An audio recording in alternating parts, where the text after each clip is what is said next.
was a busy day at Knapford Station. Everywhere you looked, it was people all over. Trains were in and out all day. Everyone was busy. Edward was preparing to leave with his local passenger run when Henry pulled in with some livestock wagons. "Hello, Henry. How's your morning been?" "Oh, fine, Edward. I just collected some animals for an exhibition they're doing for children." "Oh, what kind of animals?" "Oh, some cows, rabbits, sheep, and a few exotic ones from the university on the mainland. Lizards, snakes, and turtles, too."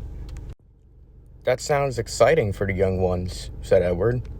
"Oh, I'm sure it will be. I'm just here to pick up one more critter. They're bringing him now."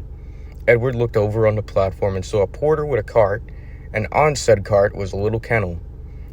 "Hey, Rob, what's in the cage?" asked Edward. "Don't scare him, Edward. That wouldn't be good. It's a skunk." A skunk? The two engines said at once. "Yep, they're really harmless. They only spray when they get scared." A handler from one of the wagons walked over to the porter. They unlocked the kennel, and he removed the sleepy skunk from his cage. On the opposite platform, nearest to the station office, James was waiting for Percy to shunt his coaches. He was getting really impatient. "Oh, hurry up, Percy," he shouted, and he let off steam. Wheesh! The little skunk woke up with a start and jumped out of the handler's arms. "Oh no, the skunk got away," he screamed. All the passengers heard the word skunk and began scrambling off the platform in fear of getting sprayed. James was looking all over the place. "What's going on?" And then he saw the little skunk running by. "Is that a skunk?" said James, and he wheeshed again. The little skunk turned its tail towards James. No, wait. James shut his eyes as the foul-smelling musk shot towards his face. "Oh, that stinks!"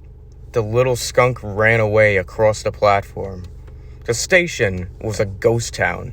The handlers and the porters began looking for the skunk. They all looked in rooms, behind the buffers, down on the tracks, and in the waiting rooms. Robert the porter rounded a bend near the entrance. Sitting in the ticket booth was Margie, the ticket master. She was smoking a cigarette and on the phone. "So anyway, Benny, I was like, oh, he isn't that good looking, but then I thought he was quite all right for a Welshman. Margie, said Robert. Hold on, Betty. What is it, Rob?" "Have you seen a little animal scurrying around here?" "Oh, describe what you're looking for."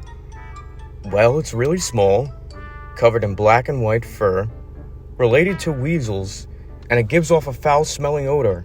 Sound familiar?" "Yeah, my ex-husband." Robert frowned. "You could have just told me you haven't seen him," and Robert walked away. James, in the meantime, was miserable.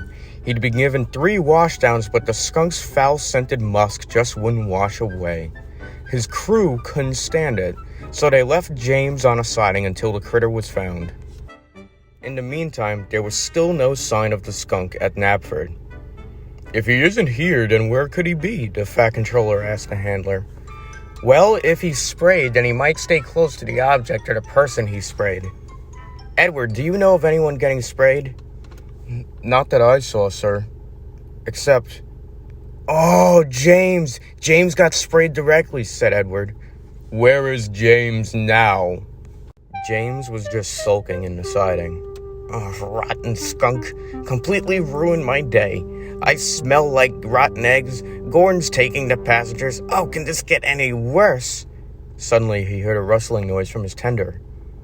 The skunk had been hiding within some of the coal. James's cab was nice and warm. It curled itself up into a ball and laid down for a snooze. Meanwhile, James saw the porter, the fat controller, and a couple of the handlers approaching him. "Psst, James," said a voice. It was the porters, and the animal handler. They pointed at James and motioned towards his cab. James nodded his eyes up and down, looking back at his cab. "Okay, we don't want to surprise the little guy." Very carefully, the handler walked up to James's footplate.